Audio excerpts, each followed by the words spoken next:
আসসালামু আলাইকুম viewer, breaking news জানতে হলে আমাদের টিভি চ্যানেলটিকে সাবস্ক্রাইব করে আমাদের পাশেই থাকুন। বিস্তারিত জানাচ্ছে রাহুল। তো দেখুন, আজ সারা দেশের মানুষ নেমেছে মাঠে।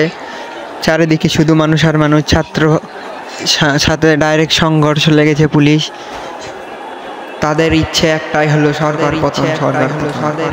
এক দফা দাবিতে মেতিয়ে উঠেছে ঢাকা শহর এবং প্রতিটি জেলায়।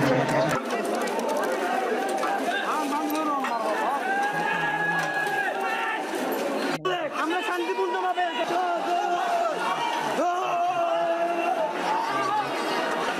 বললে বাঘের মতো মরবো, বাঁচলে সিংহের মতো বাঁচবো ইনশাআল্লাহ। সবাই আসেন।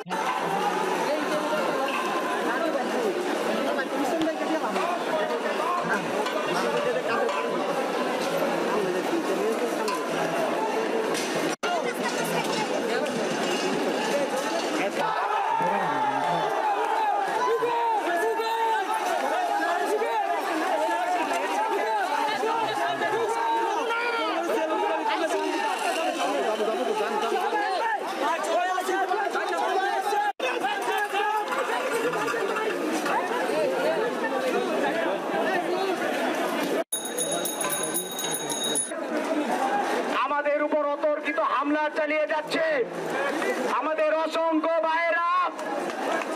গুলি ভাবিয়ে রাখা যাবে না। আমি বলতে চাই, জেলা, থানা, ওয়ার্ড, পাড়া, মহল্লা, ঘরে যারা আছেন, আপনারা ঘরে বসে না থেকে রাজপথে নেমে আসুন। আপনার সন্তান অনেক ছাত্র ভাই রক্তাক্ত হয়েছে।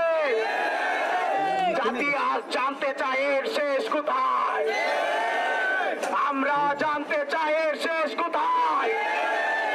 আমরা এক দফা দাবি আদায় ছাড়া করে যাব না। আমরা রাজপথে আছি,